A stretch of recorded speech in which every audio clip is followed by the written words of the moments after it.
Hello friends, welcome to AYG Science Tech World YouTube channel. So in this video we will see how to convert the photos into PDF using Adobe Scan. So let's start our video. First open Adobe Scan, click on this icon to view the recent photos. Select the photos in an order. After selecting, click on tick. Click on crop to crop the photos. Now crop the photos neatly. After cropping, click on tick.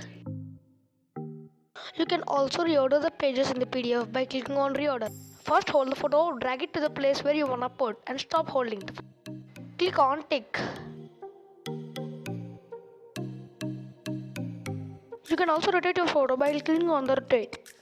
You can also change the color of the photo. Available colors are original, autocolor, grayscale, whiteboard. Click on apply for all pages to apply the color for every page.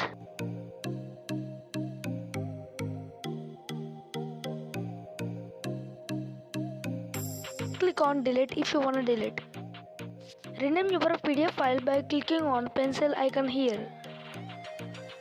Click here on save PDF to ready your PDF file. Now click on more.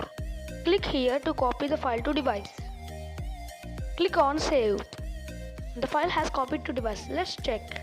So this is the file that we have just converted the photos into PDF.